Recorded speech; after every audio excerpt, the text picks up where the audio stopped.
Assalamualaikum warahmatullahi wabarakatuh. Perkenalkan, nama saya Zulfan Thorik Muhammad. Saya berasal dari Universitas Jember. Pada kesempatan kali ini saya akan mempresentasikan tentang sistem hukum nasional dari negara Mali. Hal ini dilaksanakan dalam rangka memenuhi tugas ujian tengah semester yang diberikan dalam mata kuliah Hukum Kawasan dan Perbandingan Hukum Fakultas Hukum Universitas Indonesia. Sebelum kita membahas tentang sistem hukum nasional dari negara Mali, marilah kita terlebih dahulu mengetahui tentang apa itu Mali secara umum. Agar kita lebih dekat dengan Mali, kita akan mempelajari dahulu letak geografis dari Mali. Mali sendiri berada di benua Afrika, tepatnya pada Afrika Barat, dengan ibu kota Bamako. Mali sendiri memiliki 10 distrik yang terbagi menjadi dua, yakni Mali Utara dan Mali Selatan. Mali Utara didominasi oleh tanah yang gersang, sementara kebalikan dari Mali Utara, di Mali Selatan didominasi oleh area tada hujan yang sangat melimpah. Oleh karena itu, pusat pemerintahan dari pemerintahan Mali sendiri dipusatkan di Mali Selatan. Kemudian, Mali sendiri merdeka pada tanggal 22 September 1960 dan dengan populasi saat ini adalah 19,6 juta orang per Juli 2020. Dan suku yang mendominasi di Mali sendiri adalah Bambara dengan persentase sebesar 33,3% dari penduduk Mali. Dan bahasa yang resmi digunakan di Mali adalah bahasa Prancis yang itu dicantumkan dalam pasal 25 konstitusi milik Mali. Sebenarnya bahasa Prancis ini digunakan dalam hal administrasi peradilan dan hukum tata negara saja, karena masyarakat Mali pada prakteknya masih banyak menggunakan bahasa Bambara yang merupakan bahasa dari suku Bambara yang mendominasi dari Mali tersebut. Selanjutnya, saya akan menjelaskan tentang pemerintahan dan hukum dari negara Mali itu sendiri.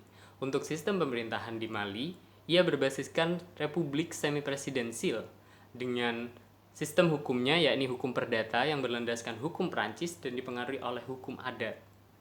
Sementara, untuk konstitusinya sendiri, berjudul Constitution de la République du Mali tahun 1992 yang direferendumkan pada tanggal 12 Januari 1992 dan akhirnya dipraktekkan pada tanggal 25 Februari 1992. Dan kemudian dalam konstitusi tersebut memiliki banyak pasal, yakni terkait tentang Dewan Legislatif, Dewan Eksekutif, Dewan Yudisial, dan lain sebagainya. Dalam menjalankan pemerintahannya, Mali dipimpin oleh kepala negara dan kepala pemerintahan. Kepala negara Mali saat ini adalah Presiden Bandau yang baru saja dilantik pada tanggal 25 September 2020. Ia menggantikan posisi dari presiden sebelumnya yakni Ibrahim Keita yang digulingkan oleh pemerintahan dan militer Mali pada tanggal 18 Agustus 2020.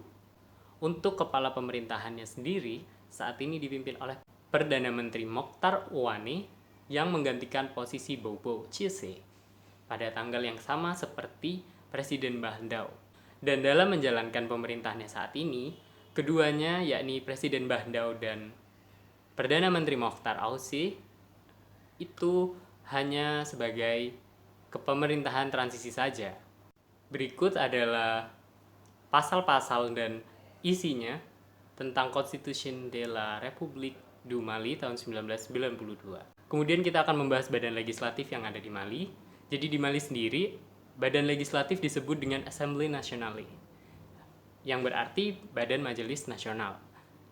Badan Majelis Nasional di Mali sendiri berisikan 147 kursi yang memiliki masa jabatan 5 tahun.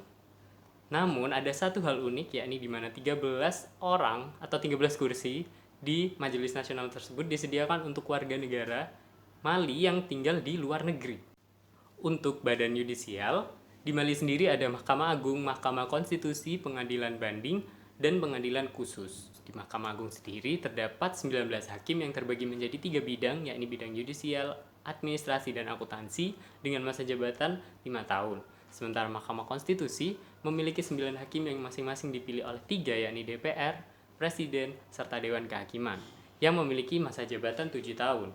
Untuk pengadilan banding, ini biasanya mengatasi kasus-kasus tertentu saja.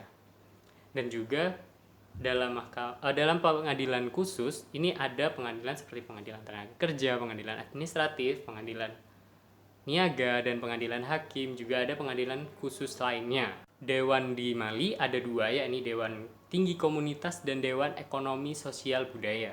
Untuk Dewan Tinggi Komunitas sendiri ini memperhatikan terhadap pembangunan lokal yang ada di Mali.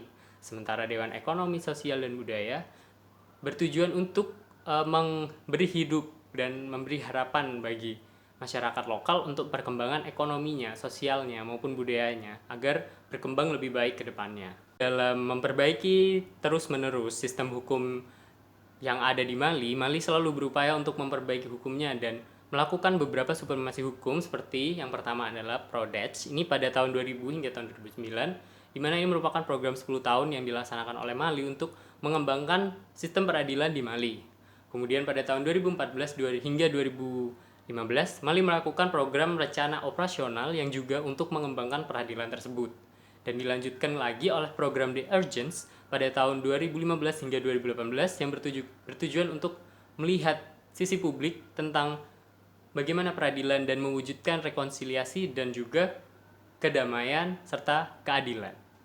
Dan juga dilanjutkan oleh program yang panjang ini namanya dari tahun 2019 hingga 2024 yang bertujuan untuk mengembangkan pengetahuan kepada warga negaranya tentang sektor peradilan. Jadi di Mali sendiri ada dua kebijakan yang sangat penting. Yang pertama adalah the Etude National Perspective Mali 2025 dan program yang kedua adalah Strategic Framework for Growth and Poverty Reduction pada tahun 2012 hingga 2017. Jadi di dalam kebijakan yang penting ini, Mali ingin mengimplementasikan lebih tentang bagaimana sistem peradilan yang sebelumnya dilakukan di supremasi hukum Prodej pada tahun 2000 hingga 2009 yang bertujuan untuk mengembangkan lagi sektor peradilan untuk memperbaiki di Mali sendiri. Kesimpulan yang dapat saya berikan pada presentasi kali ini adalah Mali merupakan negara dengan sistem pemerintahan republik semi-presidensil dengan sistem hukum, yakni hukum perdata yang berlandaskan hukum Perancis dan dipengaruhi oleh hukum adat. Dan juga ada hal unik dalam Dewan Nasionalnya, yakni ada 13 kursi bagi warga negara Mali yang tinggal di luar negeri, serta ada beberapa hal kemiripan dengan Indonesia, terutama dalam memiliki konstitusi. Ada konstitusi Mali yang bernama Constitution de la République du Mali tahun 1992.